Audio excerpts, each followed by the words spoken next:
Hi people, welcome back to my heavenly YouTube channel.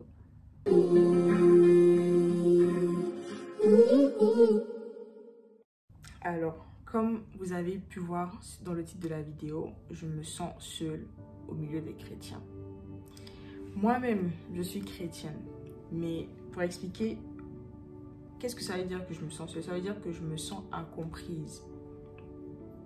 Je me sens incomprise dans le sens où, lorsque j'ai donné ma vie à Jésus, pour moi, dans ma tête, automatiquement,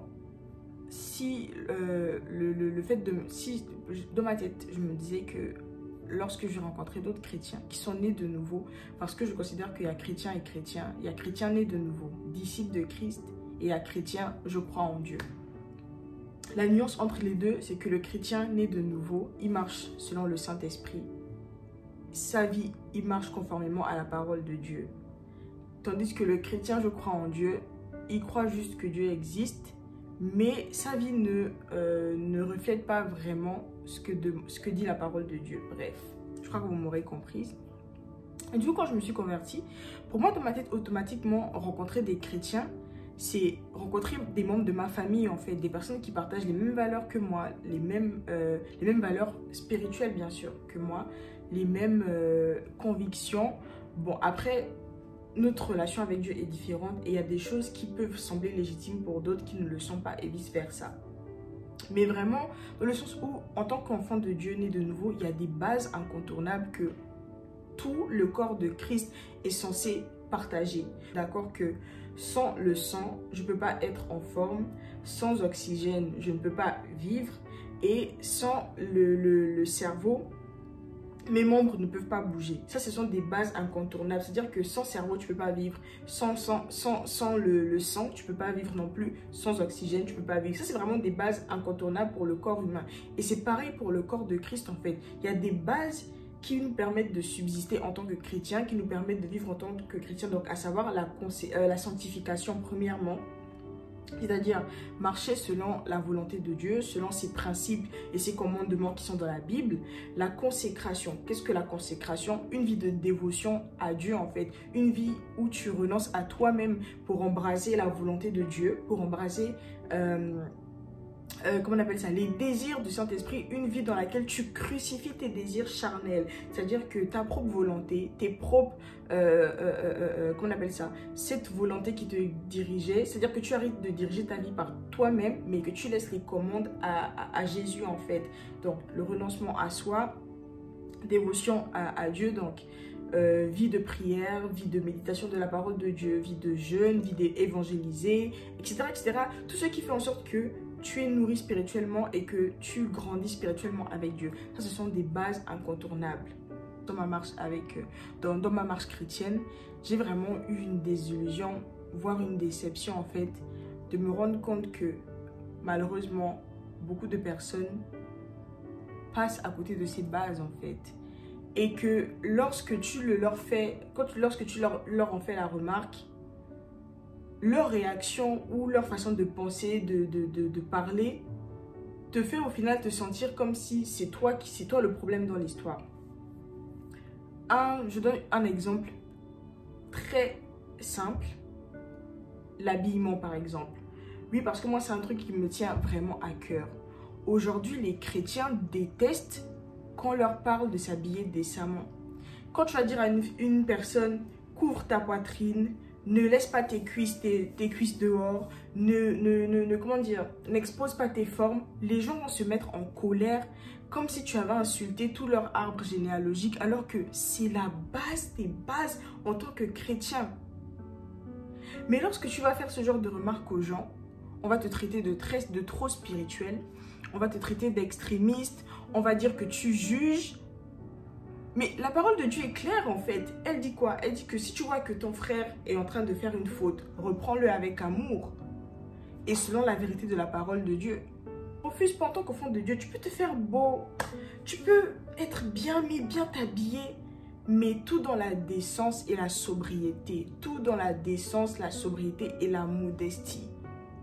Dieu n'est pas contre cela. Dieu est contre le fait que tu sois Dieu est contre quand tu deviens une occasion de chute dans ton apparence pour les autres. Parce que oui, même l'apôtre Paul dit que si ma liberté est une occasion de chute pour les autres, je préfère y renoncer pour ne pas perdre, pour ne pas blesser la foi faible des autres. On ne s'en rend pas compte, mais des fois, on fait tellement des choses qui pour nous, oui, sont légitimes et qui, assurément, Dieu ne trouve pas de problème avec. Mais pour les autres, c'est une occasion de chute. Et c'est dans ce moment qu'intervient l'amour du prochain.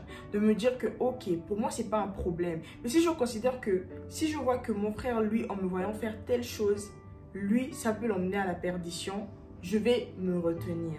Et combien de fois on m'a pas traité d'extrémiste, de trop spirituel, parce que je partage des convictions, des valeurs chrétiennes que je juge que tous les enfants de Dieu devraient aussi avoir, mais que les gens n'ont pas. C'est vrai, la relation avec Dieu est différente. Chacun de nous marche avec Dieu d'une façon différente. On n'a pas tous le même rythme avec Dieu. On n'a pas tous la même révélation de Dieu. Mais comme je le disais au début, il y a des bases incontournables. Du moment où tu décides de donner ta vie à Jésus, tu dois aussi accepter tout ce que ça implique, c'est-à-dire renoncer à toi-même. Je suis désolée, mais beaucoup d'entre vous, vous êtes séduits par votre propre chair. Et vous cachez ça, ou vous mettez ça sur le compte de « oui, mais avec Dieu, c'est petit à petit, avec Dieu, c'est si... » Non, non, non, non et non. Si tu as fait le choix de suivre Jésus, tu as également fait le choix de renoncer à tes propres désirs. Tu as fait le choix de crucifier tes désirs dès l'instant où tu as donné ta vie à Jésus. Tu as aussi accepté de crucifier tes désirs charnels. Dieu dit dans la parole, n'appelez pas ce qui est mal bien. Mais on est dans une génération où les gens appellent mal ce qui est bien, ils appellent bien ce qui est mal. Pourtant Dieu est clair, il dit sortez du milieu d'eux. Nous sommes dans ce monde, mais nous ne sommes pas de ce monde. Pourquoi nous les chrétiens, on devient tellement caméléons? C'est ça en fait le terme, les chrétiens d'aujourd'hui sont caméléons. On se fond dans la masse, on s'adapte à tout et même ce qu'il ne faudrait pas. Je trouve que dans le corps de Christ aujourd'hui, il y a des choses qui n'ont même pas lieu d'être. C'est comme si aujourd'hui les chrétiens en fait, ils emmènent maintenant des versions christianisées ou des versions gospel de choses qu'ils aimaient faire dans le monde comme pour avoir une sorte de confort dans la vie chrétienne. Ça c'est de l'hypocrisie. Si tu as besoin qu'on te fasse un remix gospel des chansons que tu avais l'habitude d'écouter dans le monde pour renoncer à la musique mondaine, c'est pas du renoncement à ça. Ça c'est juste du remplacement. Oui, quand j'étais dans le monde, j'aimais bien écouter tel artiste. Maintenant, j'ai retrouvé dans la musique chrétienne qu'il y a telle chanson-là qui ressemble un peu à la chanson de tel artiste mondain que j'aimais écouter et tout. Ça, c'est du remplacement. C'est pas du renoncement à soi. C'est pas du renoncement, c'est du remplacement. Tu as juste switché. C'est tout. Tu as juste switché. Avant, tu aimais cette musique-là. Maintenant, aujourd'hui, tu écoutes la même musique, mais seulement, il y a le nom de Jésus dedans. Je ne condamne pas, je ne juge pas la musique gospel urbaine ou ou toute forme de musique. Non, moi-même, je consomme plusieurs styles de musique chrétienne. R&B, reggaeton, tout ce qui est urbain, là, je consomme, j'aime bien.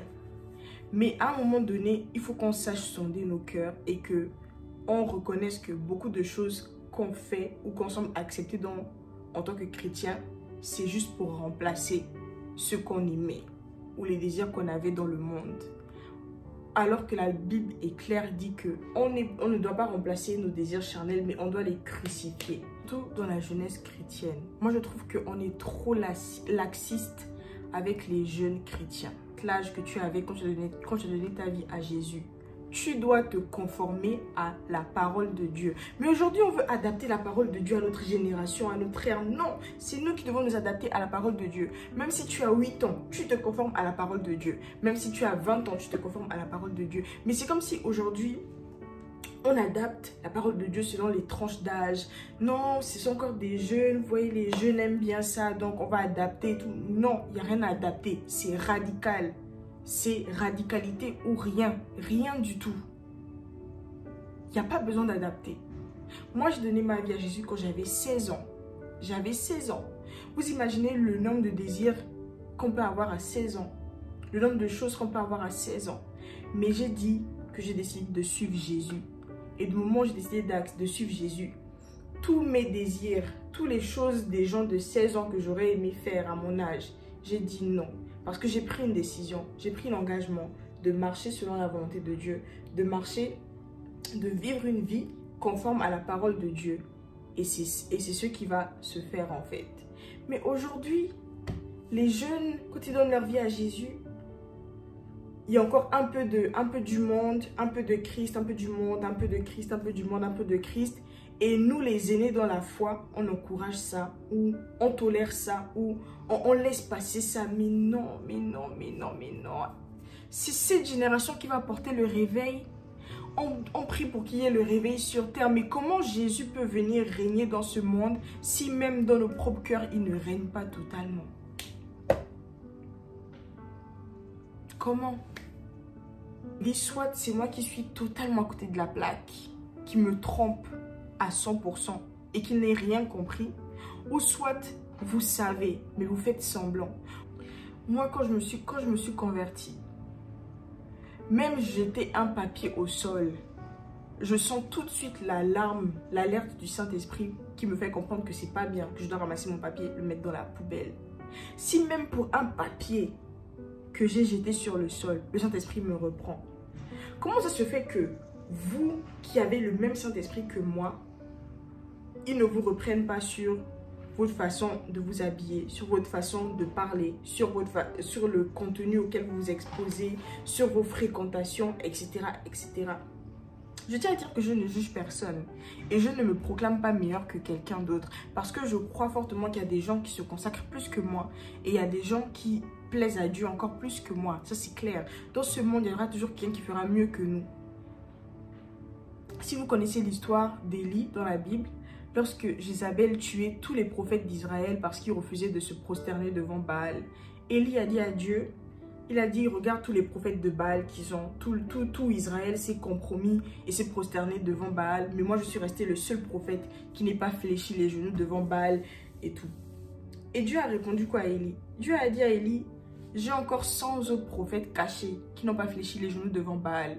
Juste pour faire comprendre à Élie que, calm down, tu n'es pas meilleur que les autres en fait et qu'il y a encore quelqu'un dehors qui fait mieux que toi. Mais c'est un fardeau que j'ai sur le cœur. C'est quelque chose que j'intériorise et que j'ai observé depuis longtemps. Que ça va pas en fait. Il faut qu'on se revoie.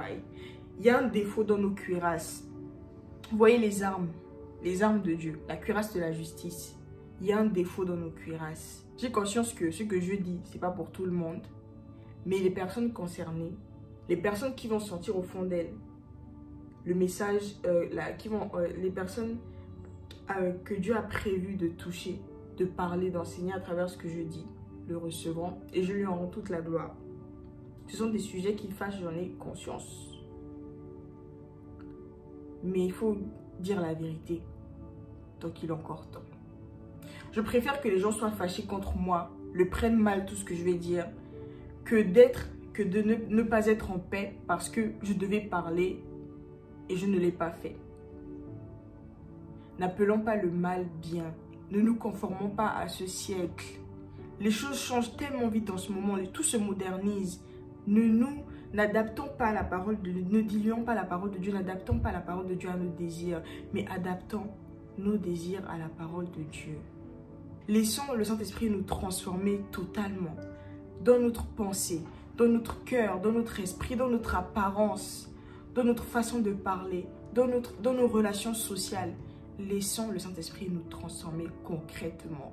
Arrêtons de l'étouffer. Arrêtons de faire comme si on n'entendait pas ce qu'il nous disait. Arrêtons de nous justifier derrière des Dieu voit seulement, Dieu regarde au cœur, le reste n'est pas important. Dieu se soucie aussi de ton apparence. Dieu regarde l'apparence. Dieu regarde l'apparence. Parce que par ton apparence, tu peux être une occasion de chute, comme tu peux être aussi un ambassadeur de la foi que tu prônes. De la même manière que devant les grands de ce monde, les présidents, etc., tu ne te présenterais pas d'une certaine façon. Pourquoi tu fais la même chose avec Dieu? Quand tu as un entretien de travail ou je ne sais pas si on te dit par exemple que le président va te recevoir à telle heure, tu vas être à l'heure. Mais pourquoi quand il s'agit de venir à l'église ou de faire les choses avec Dieu, tu es en retard? Vous voyez qu'il y a un problème. Il y a un problème. Si les autorités de ce monde que Dieu a établies dans ce monde, nous les respectons plus que celui qui a établi l'autorité, c'est qu'il y a un problème en fait. Revenons à notre premier amour, revenons à l'essentiel. Sondons nos cœurs, sondons nos cœurs. Avant, ça me faisait mal que les gens me traitent de trop spirituel. D'ailleurs, est-ce qu'il y a un degré de spiritualité qu'il ne faut pas dépasser? C'est quoi le terme? En soi, traiter quelqu'un de trop spirituel. Pourquoi ce terme en fait? Est-ce qu'il y a un degré de spiritualité qu'on ne doit pas dépasser ou... Non. Moi, je crois qu'on ne sera jamais assez spirituel. Parce que Dieu est profond. Dieu a des dimensions et des dimensions et des dimensions et des dimensions qu'on ne finira jamais de connaître tant qu'on sera sur la terre. Et même quand on sera au ciel, on ne finira jamais de le connaître. De la même façon, on ne sera jamais assez spirituel. Parce que tant qu'on n'a pas connu toutes les dimensions de Dieu, on ne sera jamais assez spirituel. Aujourd'hui, à quoi sert-il à un homme de gagner le monde s'il perd son âme en fait? Je suis fière en vrai de mes valeurs chrétiennes. Je suis fière de mes convictions en tant qu'enfant de Dieu. Je suis fière de ma façon de penser en tant qu'enfant de Dieu. Je suis fière de comment le Saint-Esprit me dirige et me transforme. Et je veux emmener d'autres personnes aussi à cet état. Et même encore à plus. Je répète encore que je ne juge personne et que je ne suis pas meilleure que qui que ce soit. Je ne suis pas meilleure, même pas meilleure qu'un païen. Je ne juge personne. Je vais m'arrêter là, de risque que la vidéo soit trop longue parce que j'ai tellement de choses à dire.